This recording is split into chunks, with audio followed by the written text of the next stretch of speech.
All right, guys, it is April 2020. We're taking a look back at what happened in March 2020, as well as where we sit year to date, moving into the pandemic, the COVID world that we live in. Of course, I'd be remiss if I didn't say very clearly that this hair is 2 haircuts too far away, and my face has probably not been shaved for a week. I'm also not standing in front of a map. This is rather in my wife's office because I don't work from home normally, but here I am. Nevertheless, where we sit at in terms of the market in Ottawa real estate moving into the end of March is we sold a total of 1,525 properties, both residential and condo, in March 2020 versus 1,507 in 2019. That's a growth of 1.2%. That was really strong in the first 2 weeks and really slowed down in the second 2 weeks, which of course makes a ton of sense. The average price has shot up to $515,410 versus $433,304, an increase of 18.9% in the month of March.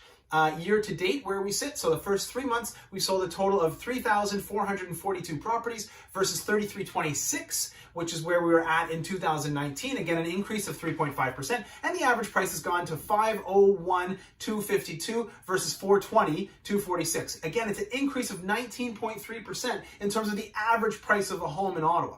Okay, that almost insulates us with regards to how high the trajectory was for what's to come in terms of the prices of homes across the board. Okay, the inventory is another huge factor, and really it's what's driving the sales and the prices. Okay, so in 2020, at the end of March, we had a total of 1,971 properties for sale. Well, at the end of March in 2019, we had a total of 3,425 properties for sale. That's a decrease of 42.5%.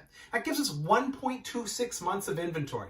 All right. The main thing to look at, excuse me, I shouldn't cough on video. Anyways, the main thing to look at is the absorption rate. So how quickly properties are absorbed into the market will give you a much better indication moving forwards, and watching the trend of the absorption rate change, because of course less properties are going to be added to the market and less people are going to be buying. So we can't really compare, moving forward in this new COVID world, we can't compare to same period last year anymore. We'll have to compare how many houses are selling versus how many are coming on the market and track to see the changes in the absorption rate. And that's going to be the most important thing moving forward to determine what's happening in our market.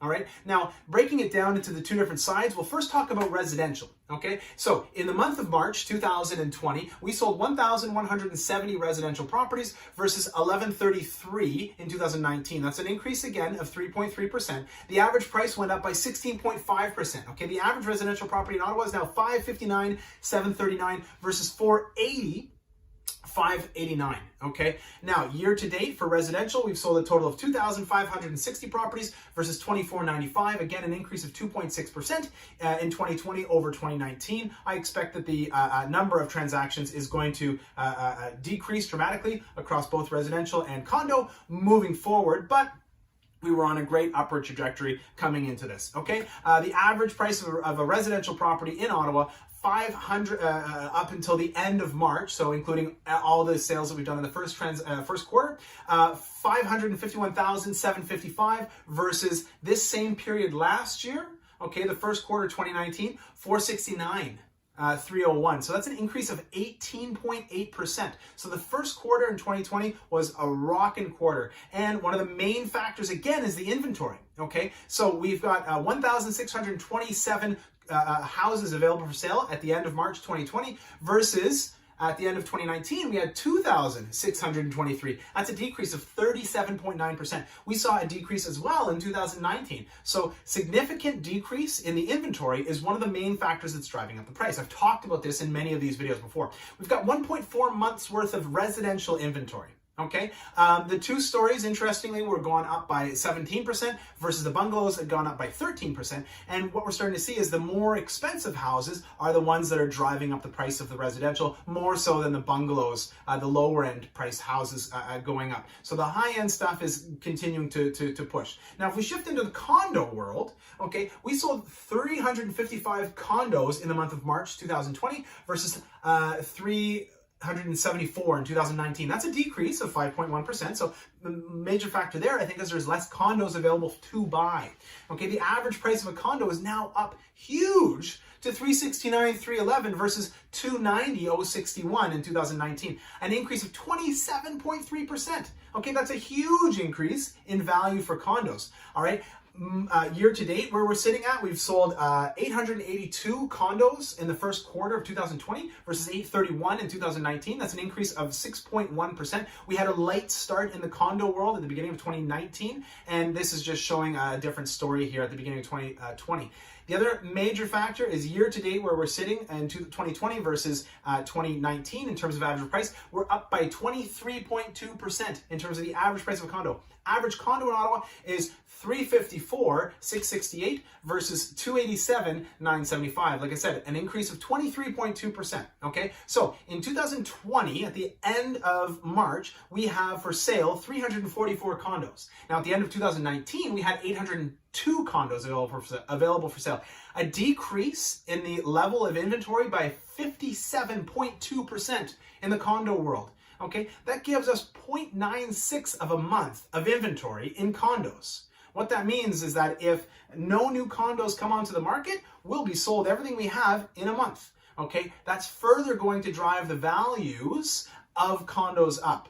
Now, here's the thing. I think the condo prices have shot up so high because a lot of agents work both in residential and condo. And, well, the number is lower to begin with, so the percentage looks higher when it changes. But if you apply the same strategy of paying $70,000 or $80,000 more for a residential house that's listed at $500,000, and you also pay $70,000 or $80,000 more for a condo that's listed at $300,000, the percentage change is much higher on the condo. So a lot of agents are saying, hey, here's what you've got to do. You've got to pay 70 or 80K more. It doesn't matter whether it's a $500,000 residential property or a $300,000 condo property.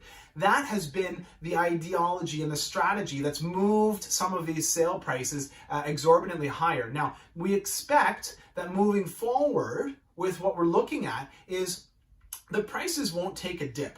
Okay, what will take a reduction is the number of transactions. And that's why I say the most important thing to focus on moving forward is the absorption rate. How many new properties are coming onto the market and how many properties are being taken from the market from buyers buying them.